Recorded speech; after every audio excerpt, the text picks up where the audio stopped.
Good morning. Good morning. Welcome, everyone, to Mending Threads. This is your safe place and your stronghold for whole body wellness. We have with us a very powerful topic today. We're going to talk about the power of imagery on who we are, on wellness and identity. And we are aware of many ideas about wellness and how signals and themes and drawings and pictures affect us. But we have with us special guests that's going to look at that power from different perspectives. We have with us Dr. Corey Wilson, who is a renowned pastor and leader, and also the coordinator of the mental health coaching program here in Houston. And we have with us, I call him Doc Walker, Oswald Walker, associate pastor of the Shrine, with us. And of course, he's our Black History expert, author, and instructor. So we look forward to us talking about that. And later we'll have with us joining our chef to look at how we apply this particular topic in everyday life in terms of food and eating. So we're going to welcome them today. And so I want to welcome, and let's see what we're going to bring up today that we can actually use in our everyday lives. So welcome this morning, Doc Walker and Dr. Wilson. Good Good morning. morning, everybody. Good morning. So this topic has been talked about a long time. And I want to know how the two of you perceive the topic. But I know it has a lot to do with how we orient individuals here in America for sure and around the world. So I'm going to ask Doc Walker to kind of take the lead today to set the tone for this topic. And I would like for Dr. Wilson to look at it to help me delve into this topic from a mental health or psychological point of view. Okay, Well, Doc Walker. the Hmm. uh, the reason why I think this topic is so critical, you've heard the phrase "a picture is worth 1,000 words."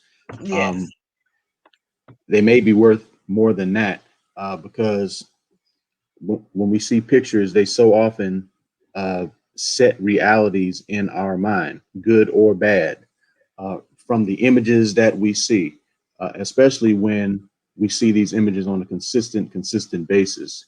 And I can show you some examples. I can probably show you better than I could tell you. So let me share my screen.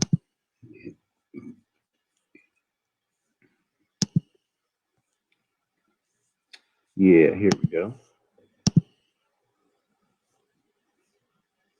And let's see.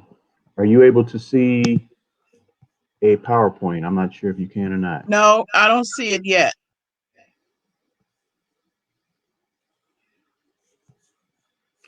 It says I'm sharing. I wonder if I have to click anything.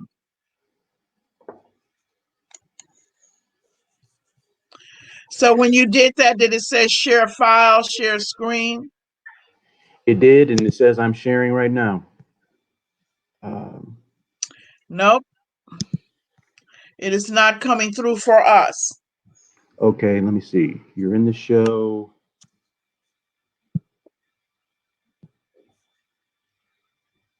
Stop sharing. Let me try one more time, and then we'll just have to roll with it without it. This one is on a good computer.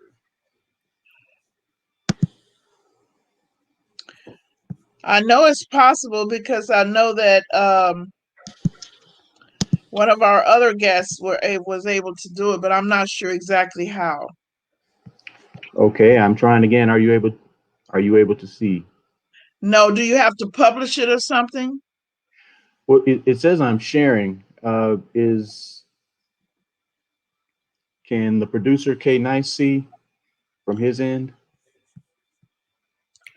Okay. No, but I'll find out. So I thought maybe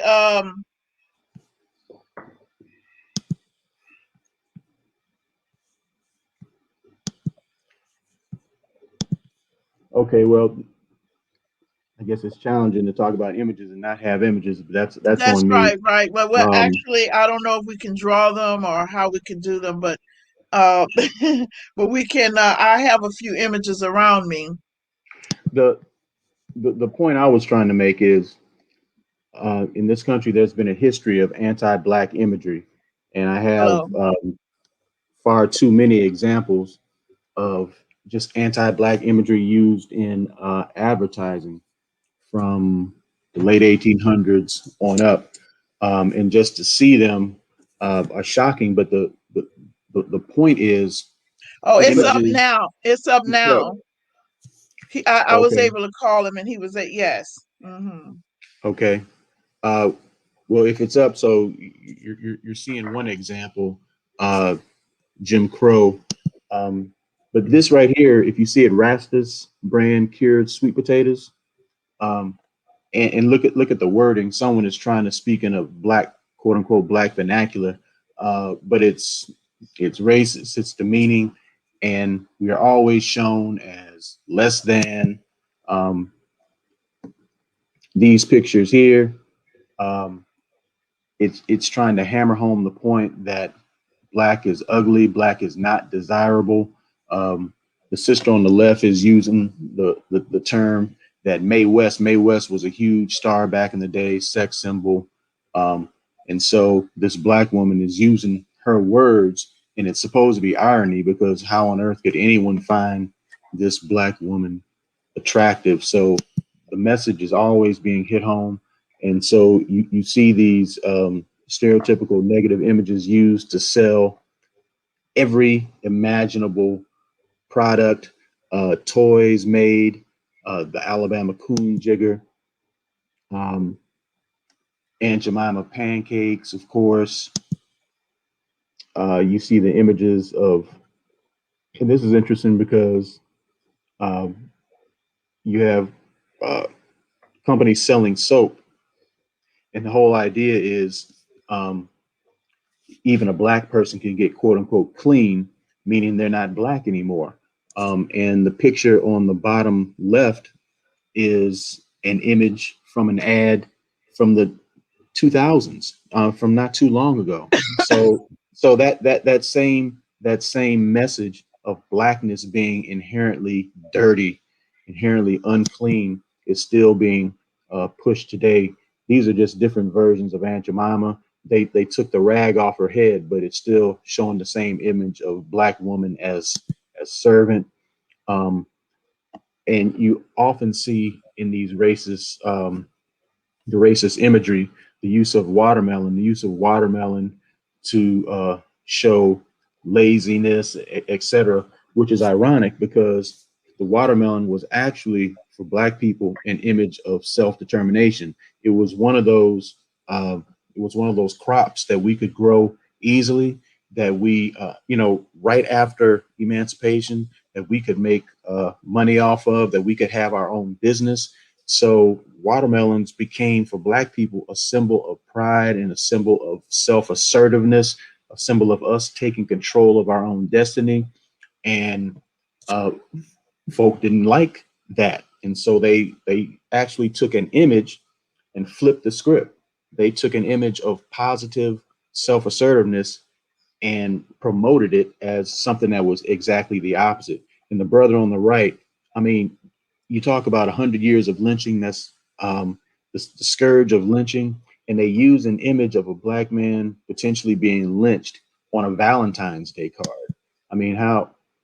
And then in cartoons, growing up, I saw all those Bugs Bunny and Tom and Jerry cartoons, and just didn't realize how many racialized images were being We're fed, being fed to promoted, children, projected promoted and into fed to the. children. Hmm. You see it Hmm. in literature. Agatha Christie is one of the best-selling authors of all time, and you hear one of her books. You see the title there. Uh, Monsanto, Monsanto, a chemical company, they choose as their imagery enslaved Africans picking cotton.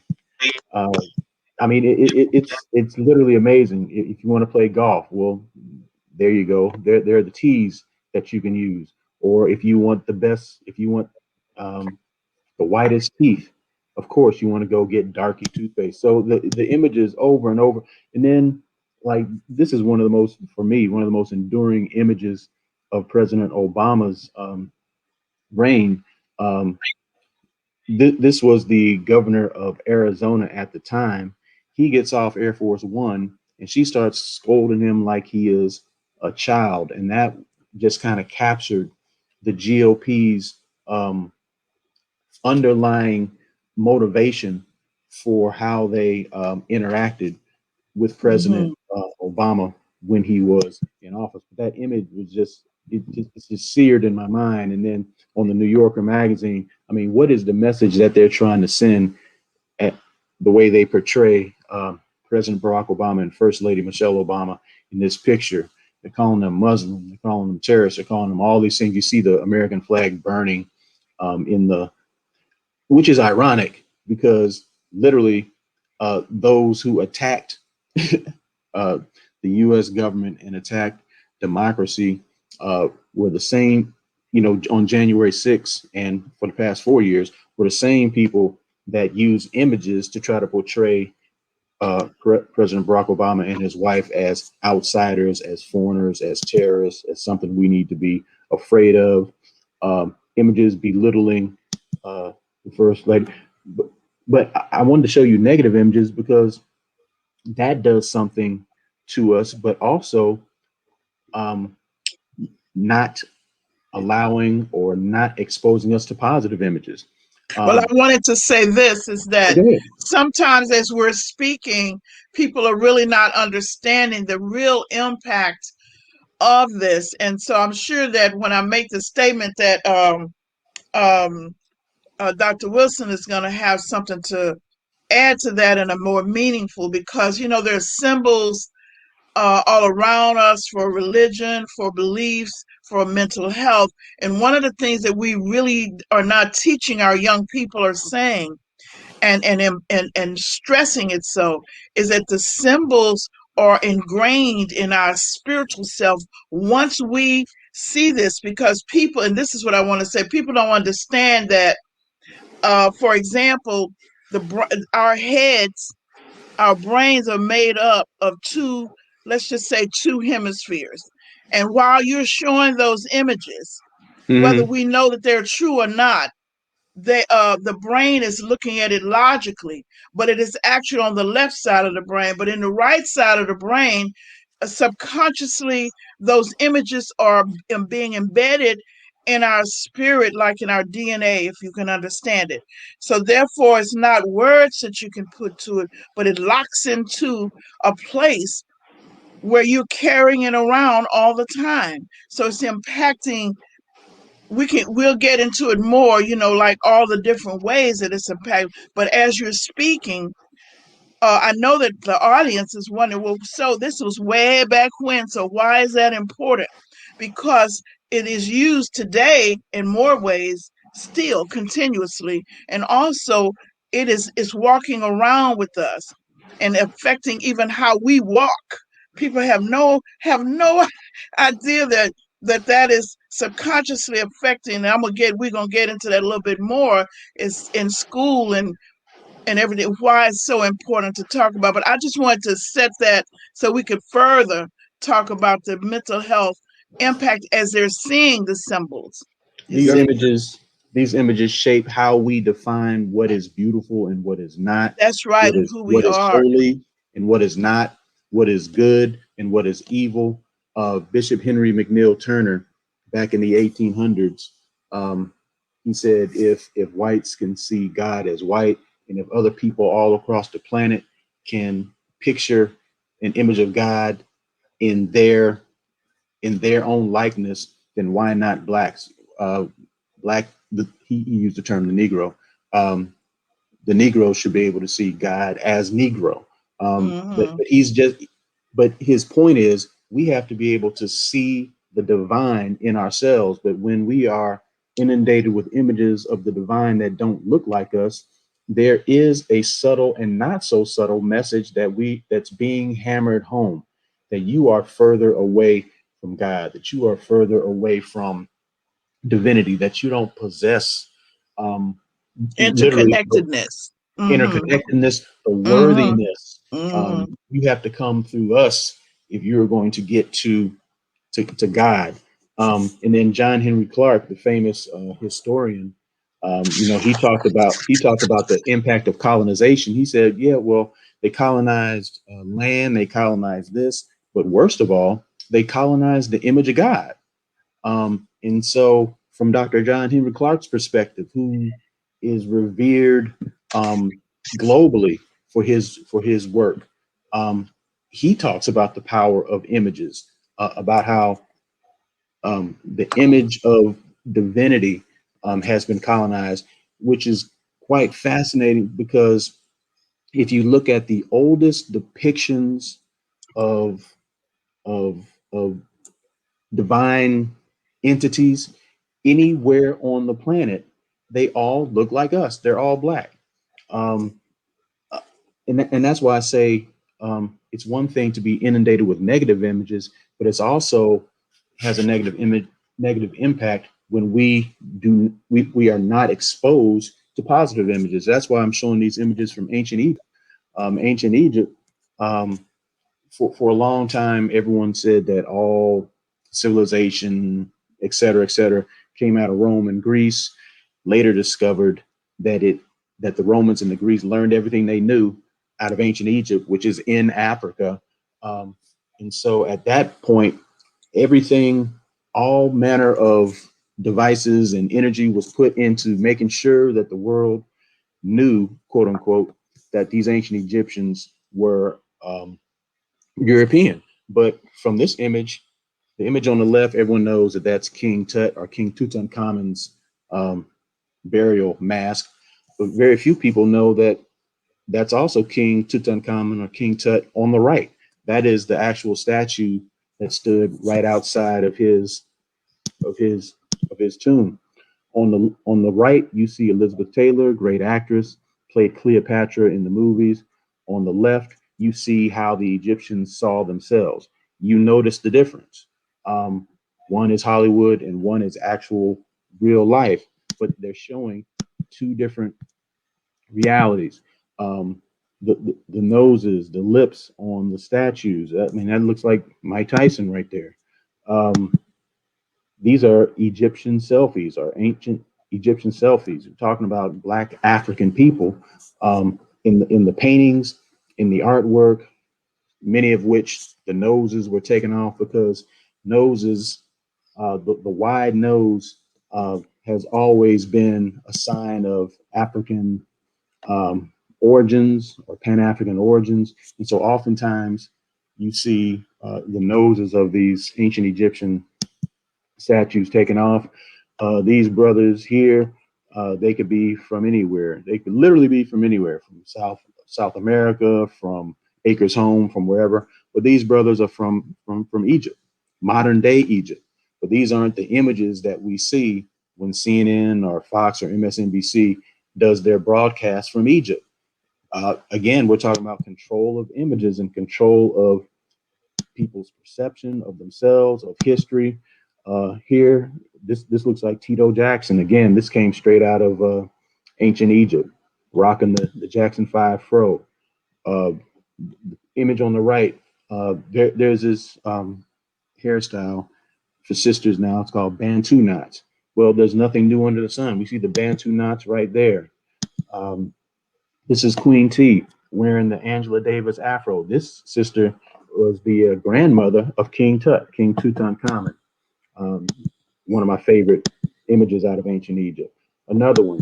So, and then oftentimes historians, most of the time European historians, will look at um, the artwork from ancient Egypt and see what's on their head, and they say, "Oh, that's a hat, that's some form of headdress." But it was actually just different hairstyles. Here you see out of ancient Egypt, again, nothing new under the sun. They were rocking waves way back in ancient Egypt, 5,000 years ago. Um, and this was a depiction on what was Newsweek magazine out of the 80s or 90s. Um, exposing people to the what had already been uh, fact that the oldest remains of humans um, trace back to ancient Africa, the Western, excuse me, the Olmec stone heads. Um, there's a book by Dr. Ivan Van Sertima. They came before Columbus. He talks about African exploration of the Americas hundreds and hundreds and hundreds of years before Christopher Columbus. And the Olmec stoneheads are one sign of that.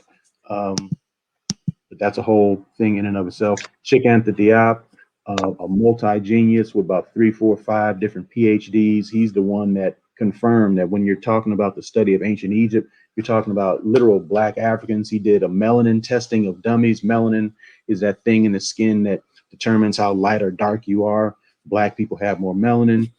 From his melanin test, he found out that when we're talking about ancient Egyptians, we're talking about people that look like you and me. Um, he also had a PhD in linguistics, and he did a linguistics map that proved the same thing. But images, images, images. Here's the great Dr. John Henry Clark. Um, Africa itself.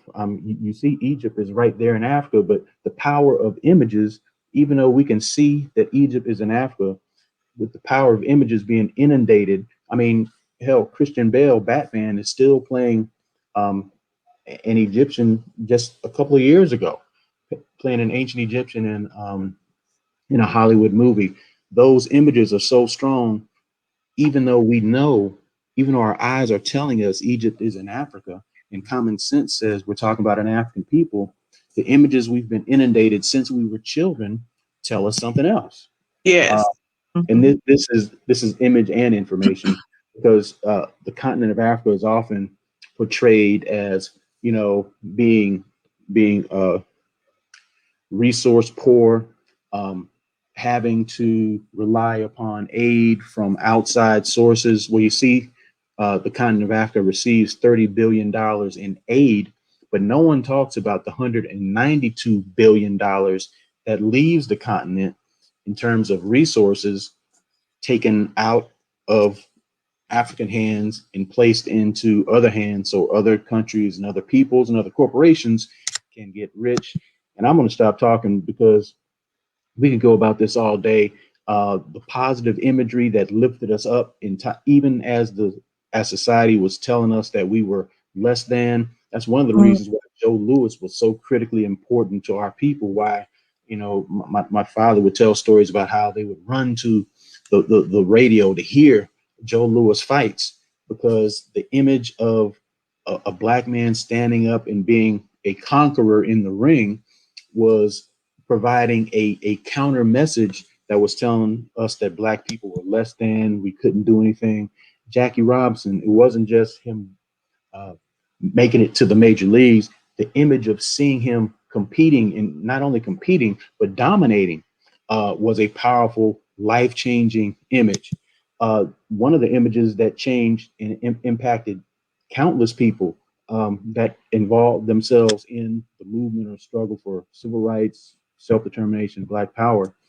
Um, Muhammad Ali talks about it. Malcolm X talks about this, and many others talk about when they opened up that Jet magazine and saw the bloated, beaten, distorted body of Emmett Till, it did something to their psyche, and many people committed themselves to making life better on this side of the grave once they saw this image. So images again, powerful, powerful. I The wanted image, to say also that I read something at that time, and it was saying that that was one of the few, although Joe Lewis brought people together all around the world, different nationalities began to see the difference, began to challenge their stereotypes during that right. time, which was really good.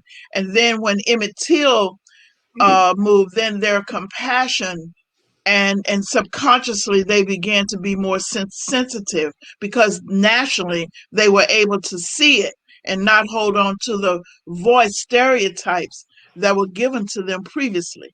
They were able to see exactly what went on and how it happened. which Hmm. which leads me to getting back to the two different elements of the brain and how we look at how we relate how we translate. Two issues with this.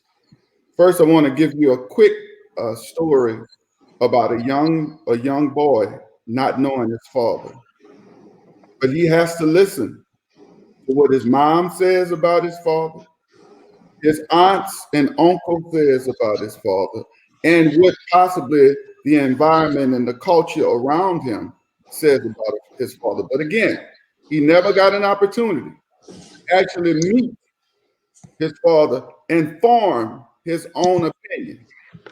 So here's the power of imagery. Imagery is so impactful because of that logic side of the brain. If you just show me something with no information that proceed what you show me, however you paint it, however you make it up, whatever you want me to read out of it from a logic aspect, that's the way I'm going to receive it, without no thought, without no history, without no connection, without nothing. However you devise it to kind of touch me and reach me, I won't have anything to filter what you're setting up. It's like you're kind of pre-writing something for me to receive it the way you want me to see it.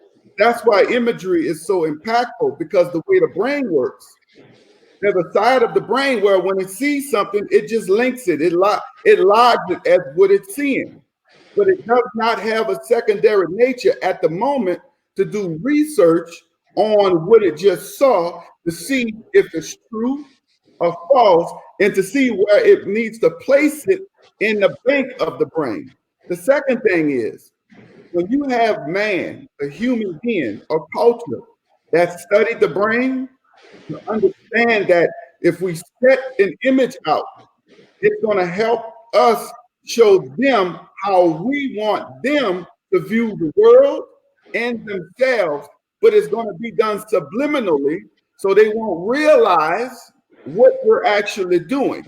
So what we're talking about when you go to imagery, you're talking about subliminal mental messages. Here's what they do. It's like a stamp. When you first stamp something, it might not have the same depth that you can see and read with the depth. But the more you stamp it with more stamps in the same way, that which you could not see, the more it's stamped and restamped, it becomes ingratiated.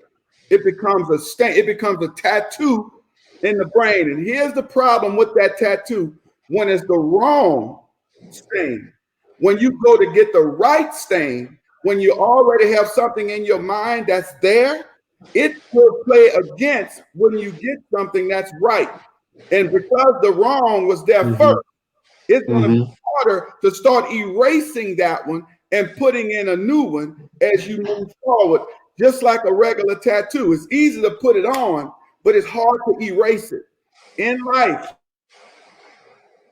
when things start with a nice, crystal clear paper, but when you start to crush it and do this to it, which is the brain, it's going to be hard to see all these wrinkles now.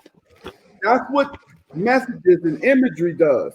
It puts stains in the brain, and when you start to operate, you operate through those wrinkles. So what, in essence, here's what's happening here. Two things. When you set the way you think someone else should think, and then ultimately feel, it's all been doctored. And that's what you're pointing out. That's what you're bringing up.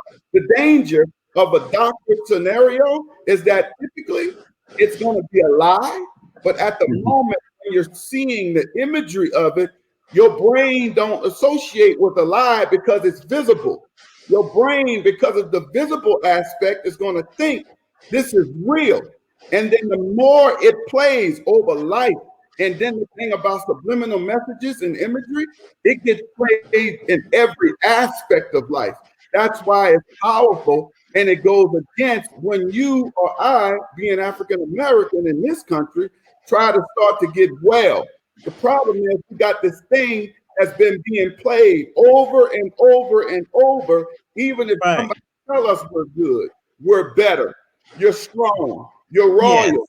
At the same time, you got a newspaper, you got a neighbor, you got the bank manager, you got college students, you got college professors, you got colleges in general, you got politics. I don't care where you go. There's an image and a message to depict how a certain people want another certain people to think about themselves and look through that way of image, looking at life to determine how they see everything that comes across them. So my point is, there's power in the brain, because when you show the brain something, it's so powerful, it's going to lock it. Now, to make that brain think it's true, you got to play it over and over and over and over. No different than when someone say to me, like now, since COVID, since the marches and the young Americans, Black Americans are standing up, marching, etc. I'm watching other races be nicer to me. I'm going to be honest. When I run down the street now, everybody's stopping. Hello. And actually, I'm going to be honest with you. It's very offensive to me. Because let me explain this. When I was in college, I took a course called African American Studies. And the professor showed us how to look at a film, but then look at the subliminal messages of the film, which about the only roles we were able to play when we first broke into Broadway in Hollywood were images of what we call buffoons, okay, and clowns, comedians. The only thing they thought an African American could do back then is make them laugh. So if you got a person getting on TV, we're Black, we're on the silver screen, but if all they're doing is making you laugh, what is that really saying? We're a joke. That's the subliminal message behind a comedian getting on the silver screen saying a joke to us. It's comedy, yes, but there's an underlying message. It's trying to tell us that no matter what you get when you see this race, it's a joke. And that's the thing that's been hammered. That's the thing that's been replayed. And it's just sad. So in that, this class taught us how not only to see the movie, but to see the imagery that goes with the movie. And one of the things that broke my heart, I didn't know anything about this imagery and the power of it until I start getting an awakening. And what I'm getting at is this. Even me that was getting awakened, I realized that I was sick with this imagery and what it made me think about me, my people, and other places. And as I began to climb out of this negative aspect to get the right aspect of imagery, whether it's good or bad, it was a struggle. It was hard, because when you try to even have a discussion as you're climbing out, most of your people are not. They're not even aware.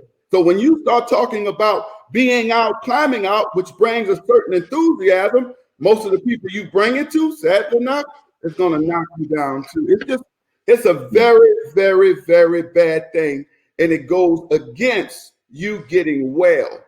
Yeah. Your own mind, from what's been played to you, here's my point, will play against you trying to get well.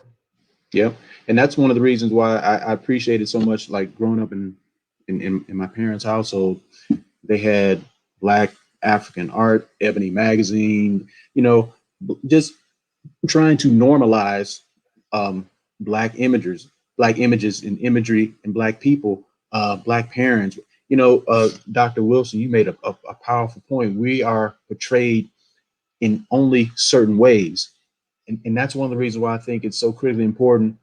This day and time, you see a whole lot of TV shows and Black movies where they're trying to portray Black people and Black life in the whole array, just as literally as human beings.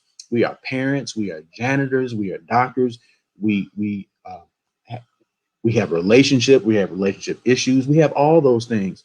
And just seeing those images normalized is powerful. And one of the most powerful images in recent history, people talk about the fact that President Barack Obama was the first Black president, but just the imagery of that, of seeing him walking off Air Force One on a daily basis, meeting with world leaders, his beautiful wife and family, the images, like Dr. Wilson was saying, just that image, seeing that on a regular basis was pushing back on all this negativity that we had been indoctrinated in and inundated with for generation after generation after generation. But like he said, it is a fight. It is a battle because everywhere you go, we are getting uh, still we are being reinforced with this notion that black is inferior, that we Mhm. are less courageous, less intelligent, all that madness. And so we've got to fight back with images of our own.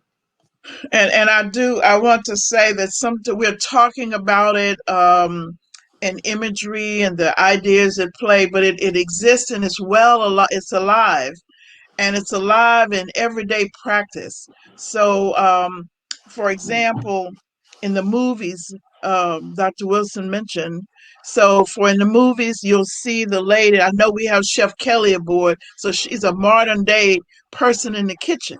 So when you look at that, we're looking at a woman who's taking leadership to open her own restaurant here in Mhm. Houston and preparing food and challenging with images of healthy food, going against the odds. So now, when we look at what we're talking about today, even in movies, I want you to look at some unconscious things. Like, for example, what happens before a scene and after a scene with persons of color in the scene.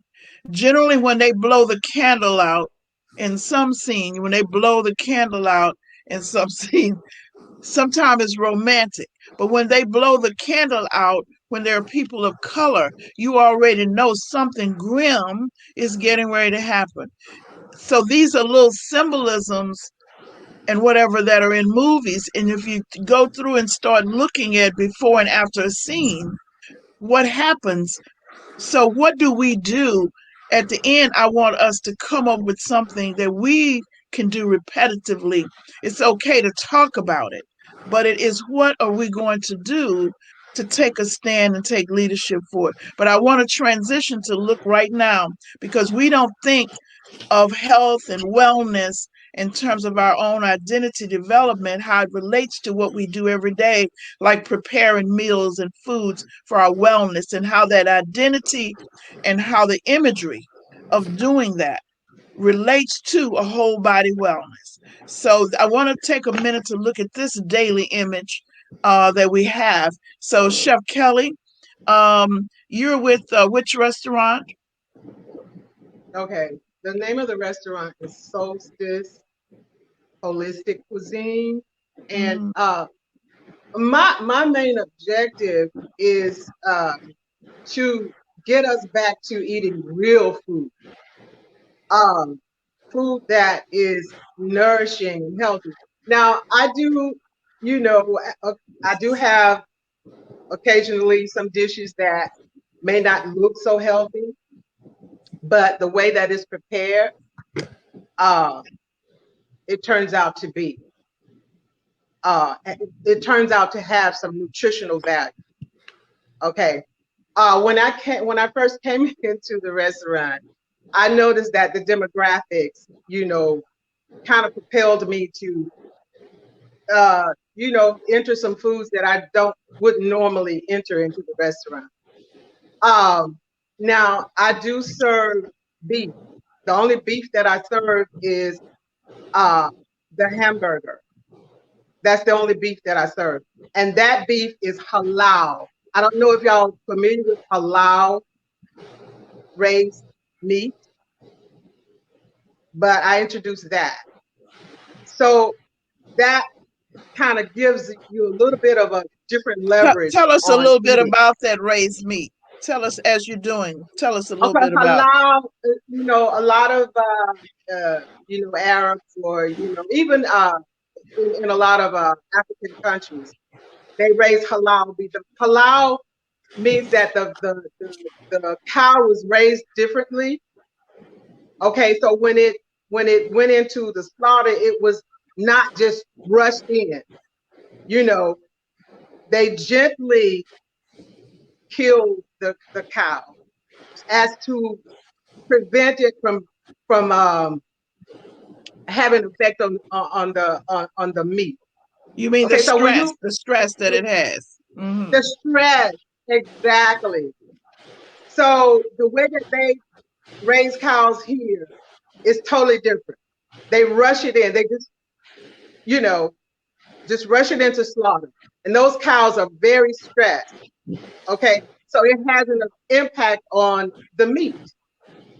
It has an impact on the quality of the meat. So they recognize that, halal is different. Although, again, I don't eat beef and pork, but I kind of had to introduce that because of the demographic.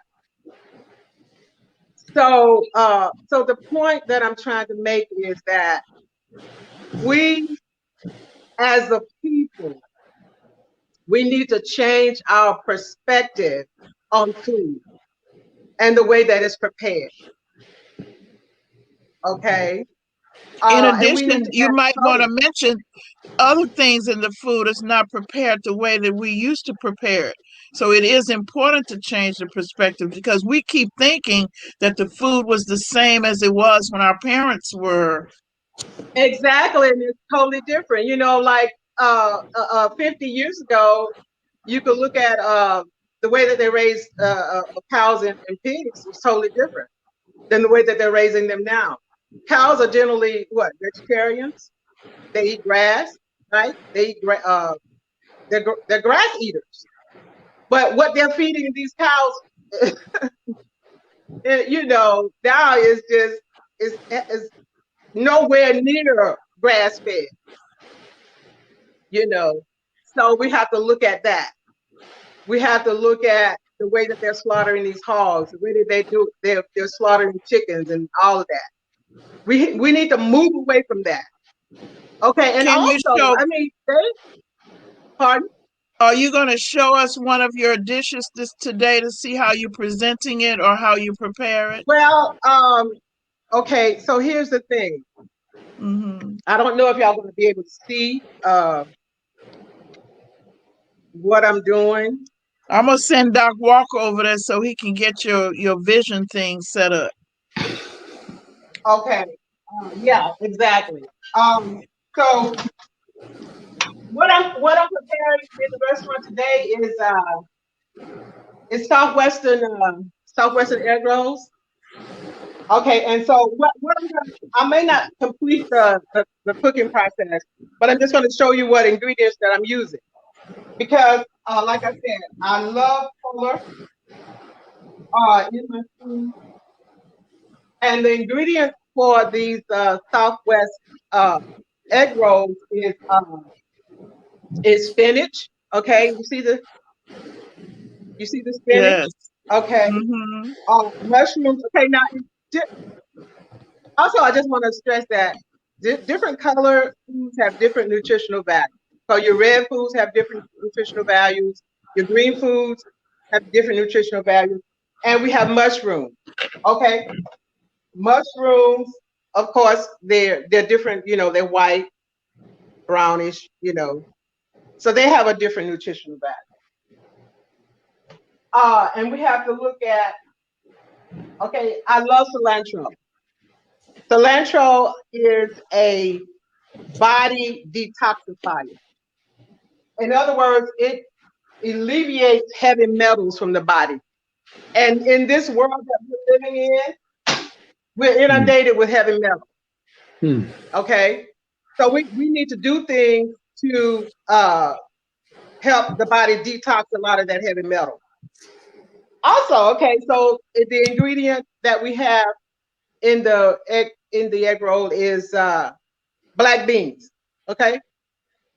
And black beans is another, I mean, it has a nutritional value all its own. It helps to reduce blood sugar levels in the body. It helps balances your blood pressure and everything. So we have to look at that. We have to look at the nutritional value of tomatoes. Okay. All right.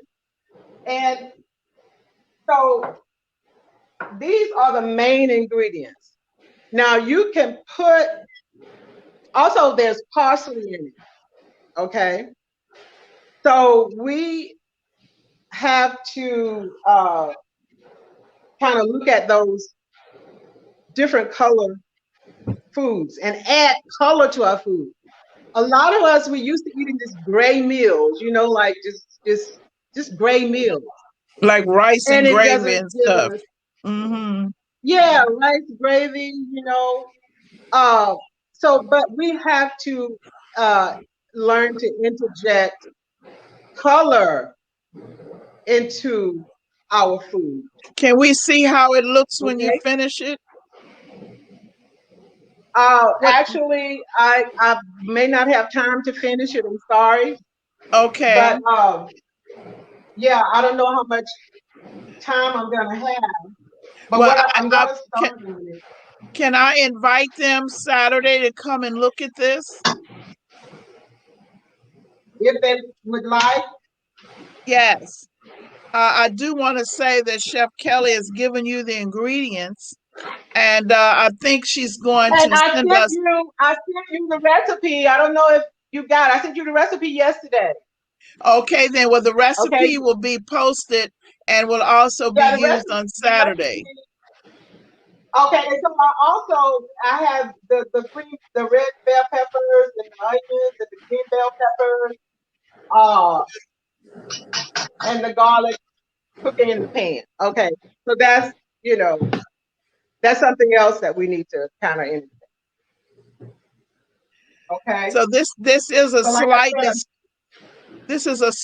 stir fry dish or something. yeah, I don't know if y'all ever had Southwest egg rolls. Okay, so once I complete it, and all of the ingredients are cooked, I take that uh, mixture and I wrap it either into a tortilla or just egg roll wrap. Fold it over, roll it, or either bake it. You can bake it in the oven, or you can lightly fry it. Okay, and Mm-hmm. you can serve it with so many different types of dip. Can you do Okay, a or favor you can because leave it we're alone. running out of Here time? today, We're okay, today I'm serving it with a salad, a side salad. Okay, and mango chutney. I don't know if you ever heard of mango chutney. It's a chutney that's made with mango. It's like a little sauce. It has a sweet, spicy taste, but it's really good. It goes very well with a lot of dishes like that. Because here in the restaurant, I serve my empanadas with mango chutney.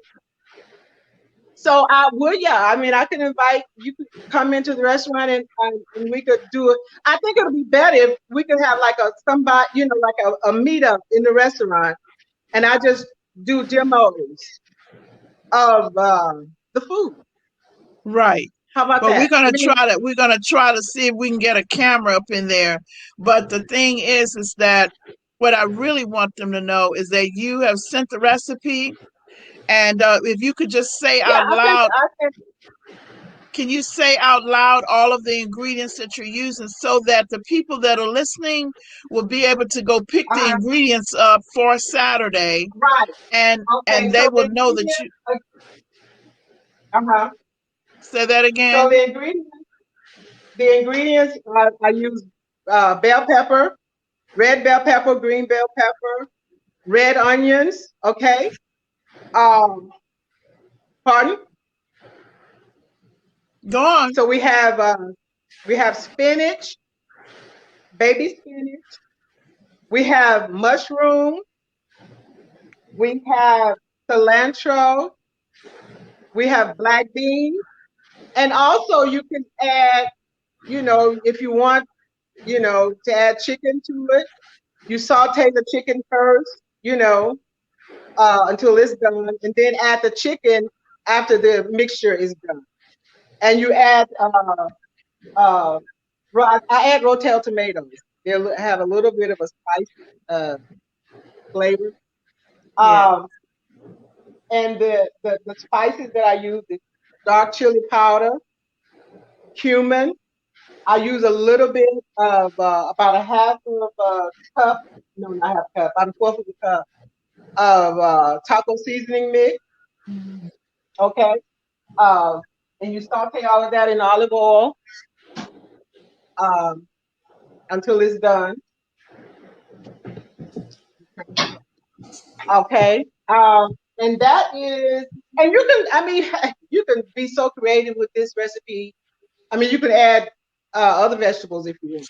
You can add cauliflower. You can add, you know, uh, zucchini if you'd like. So you can be creative with it. You can be creative. And all of these, you know what I'm saying? It's So, really, Chef Kelly, really good. I know how your food tastes. We're going to invite other people to find out how good. And one thing she enjoys preparing her food, and that's a beautiful thing. It's just not put thrown together. She enjoys Right. And I the think that makes a colors. difference too. That makes a difference too. Is when you feel good, when you're feeling good and preparing your food, the food tastes good. If you go into the kitchen, if you're angry, if your energy is not right, the food is not going to be right. It's just not going to be Mm. Okay. right. That's right. So we have to go into the kitchen with that love of the food that we're preparing. And I just love, I just love to prepare food, you know. I'm not going So, to get into it. and I'm not going to be too my biased. customers, yeah, a lot of my customers, they come in and they're like, "Oh, this was so good." I'm so glad you enjoyed it, you know, because that's my intent is to prepare food that people can enjoy, you know. Right. So So yeah, tell I'm them sorry again I the wasn't name of able to your finish. restaurant. Tell them again the name of your restaurant and where it's located. Okay, okay. The name of the restaurant is Solstice, Soul, Solstice, Holistic Cuisine. We're located at 2626 South Loop West, Suite 101. Okay, And the and thing we're here about it Monday. is that you're able to get persons are able to go, and I do get they can able to get gift certificates there for loved ones. They're Exactly, able to, and persons who are participating in Mending Threads and the mental health and the whole body wellness program get a small discount, especially if they come so many times to purchase food. They're exactly. able to do that and able to get their drawings taken on Saturdays. And so they get the benefits of eating healthy. So I want to thank you so much for doing that. And you'll get a chance to see the picture of the food on Saturday, this Saturday. This Saturday, which is, what's the date for Saturday? Is, well, it's this Saturday. It's the 13th. It's the It's third Saturday. Saturday the 13th at 10:30 a.m. And a link will come to you. If you're interested, please sign up at ips.health1 at gmail.com, ips.health1 at gmail.com. And we will send you a link and you'll be able to join us on Saturday to look at that. And we'll be looking at nutrition. We'll be looking at what this means. So the power of imagery, to see her in the Right. restaurant, preparing the Exactly. food and using the various different colors of the food and the manner in which she prepared, just the imagery of a very loving way that she prepares the food, and calmness in the area just makes you want to stay there. And even if it's only drinking a smoothie, how she takes care to provide Exactly. that. And And I do know that. So I want to my thank smoothies are you. very popular. Yes. Yeah. So I want to thank you for sharing that. And I'm waiting for Saturday to come. I can't wait. When we were actually in the building, everybody participating would get a chance to taste it. So we're trying to figure out a way, once we prepare it, that people will be able to go by the restaurant on certain days and whatever we prepare, and they'll be able to taste it, and then they will Right. know. And I just want to add one thing that we're living in a time where we need to be really conscious of everything. And that includes everything that we're putting into our mouths. Okay. So we have to be conscious of our health and know that whatever conditions that we have, if we change our lifestyles and the way that we and the foods that we uh eat, we Hmm. can turn anything around. We can turn any disease around That's by right. being conscious of the foods that we eat. We gotta understand that, and we gotta know that. So Right. that's Well, thank you. And I want people to uh, sign up and be there on Saturday. And we're going to look forward to it. Thank you so much, Chef Kelly. And you can stay on and listen because we're going to talk about right now exactly what all of us can do and set pace on how to change the imagery of whole body wellness. So can we just take a few minutes and look at that? Because we talked about a lot. And I know that we Well, I can give talked you a about, few. I can give mhm, you a few real quick, yes, and then um, because you said things we can do, right? things we can do. So here are a couple. Buy black books and artwork for your household. Have a movie night where you're showing movies or images that project us, and not just the trauma movies, but the movies that show our whole story. Review family photos. Look in the photo album. That's one of my favorite things to do when I go to my father's house, just to look at the old photo albums, look at the images of your family, because your family is history. Um, and every now and then, just take an image inventory. Like, why am I Mhm. attracted to this show? What are the images saying about me, about women, about family, about relationships?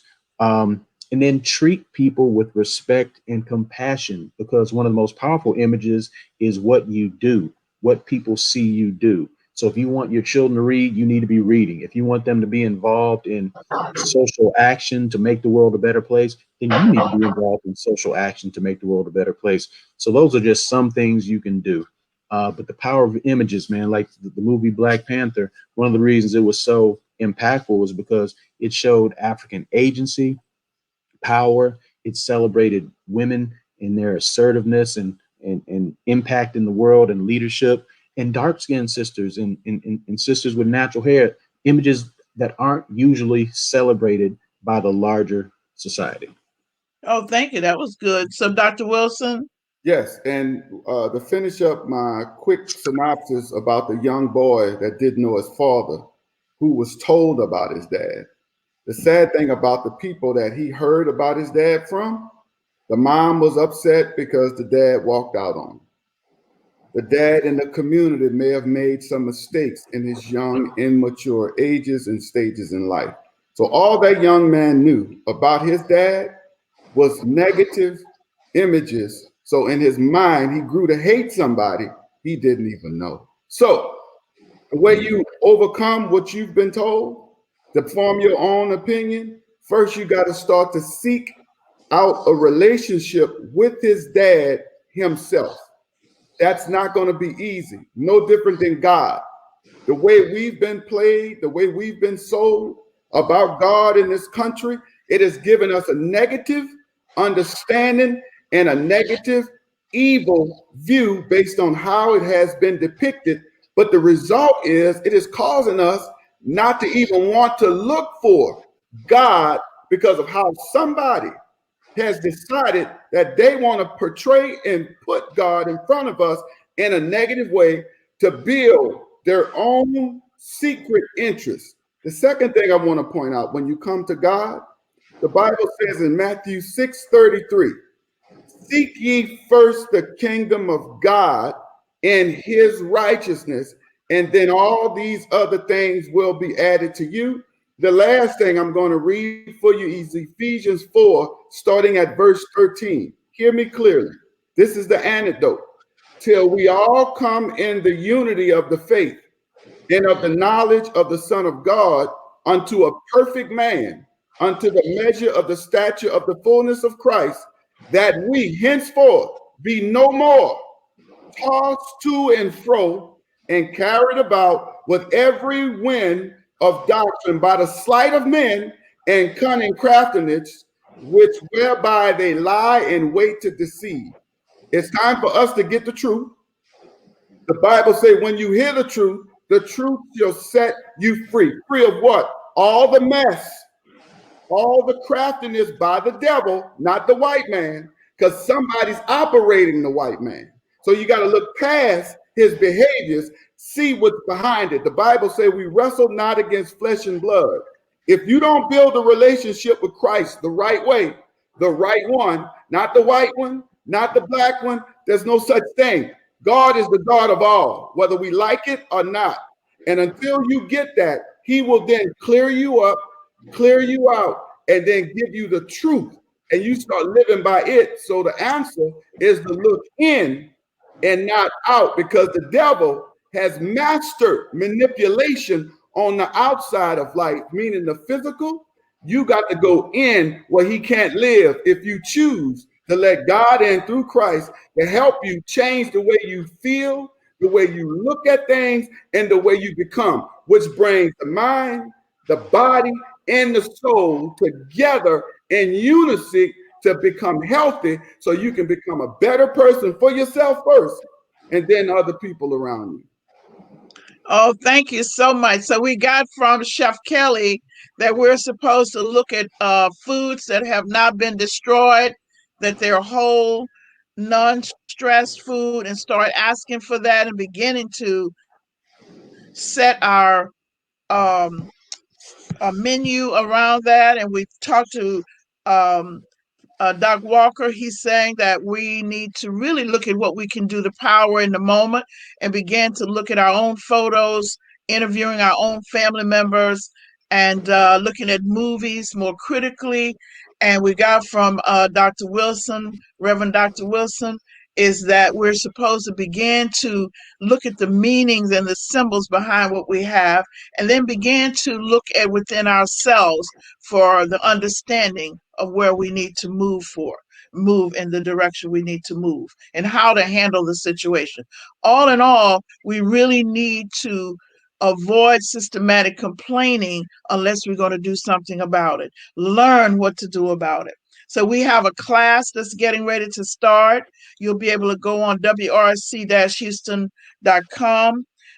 It will be coming on this month, starting with Dr. Walker. Please get registered for the class to look at who am I, and began to do a historic study of not only that, but the inclusiveness of the Bible. And we're going to have appearing people to talk, such as Dr. Wilson and others, about commentary on the class. So I'm all excited because I know I'm signing up for this particular class, and I want to know more. I want to understand more, because it's a thankfulness to be able to have people around you that can answer the questions. Because I have here people are texting me right now, and they said that we did not discuss the historical factors of image in the Bible.